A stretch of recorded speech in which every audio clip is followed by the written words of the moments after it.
initially a start-up and getting systems into place. Then we went through a merger to bring in about 1,300 scientists from two of our founding partners, the MRC and Cancer Research UK. So actually then we had to get that done successfully to integrate them into one structural organisation. And then finally there was the migration into the new building. So at all of those stages we had goals that we had to achieve, and there was a very clear idea of what success was going to be. I think also there was a need for flexibility because the building was delivered late, a building project, not atypical, and so motivating the team and keeping them focused during a period of uncertainty when we didn't quite know when we were going to be moving, and trying to structure plans around that was really important. But yes, I think the beauty of the Crick was that we have a very visible goal and very visible target in terms of the new building that we could point to and say, that's kind of what we're delivering. It's an interesting challenge to ensure that IT keeps pace with the scientists. We try and do it in a variety of ways. I mean, the main thing is talking to them.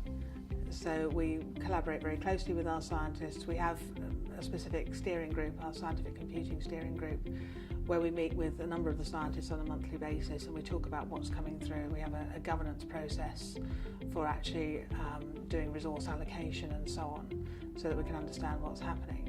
But it is a challenge. Science is moving at such a rate.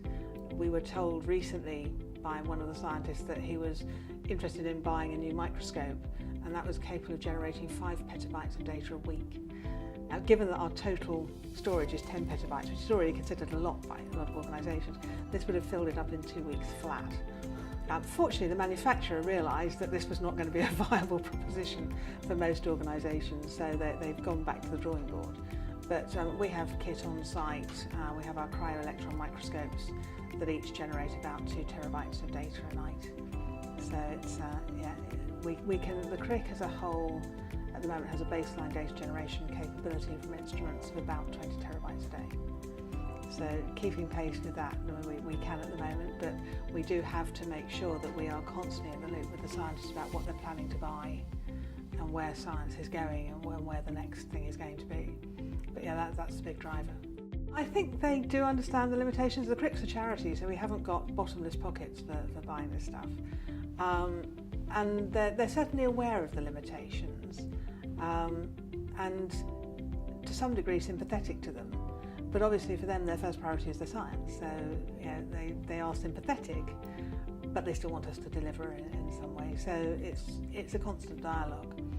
The other area is graphics processing units, GPUs, for machine learning, and that's an area where we haven't at the moment got capability, but we're just building it into our cluster. So we have individual scientists working on GPU workstations, but that's not really cost effective for the organisation as a whole, so we want to provide that as a service centrally for the organisation to be able to do more machine learning. We think that we've got a baseline data generation capacity of about 20 terabytes a day.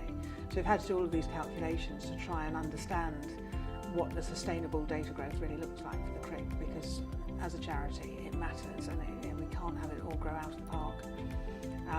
It means doing data management, so that 10 petabytes of storage gives us about a year's worth of data, allowing for headroom and so on. Then we will need to have archiving, which is why we're looking at that at the moment.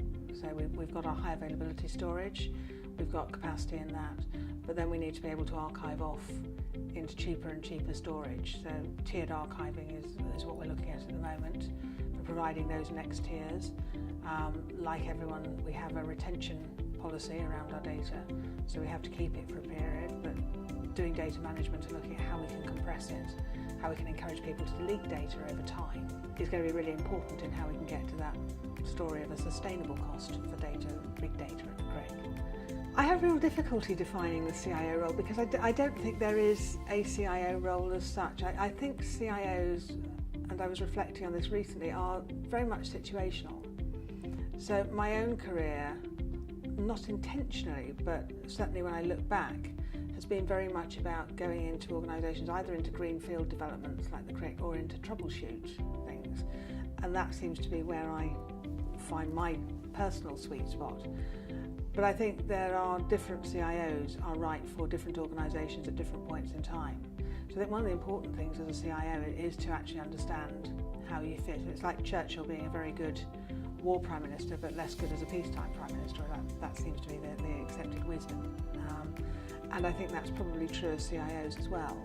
So I don't think it's about a one-size-fits-all description of the CIO role. It's about understanding your particular skills and how they fit to the organisation. So you see a lot of organisations now, CIOs now, who are becoming very much more than the CIO role and going into business activities, and I have had those opportunities as well, and I like that. But that has to be if the organisation is open to that transformation. If the organisation is not particularly transformational, then the last thing they need is a transformational CIO.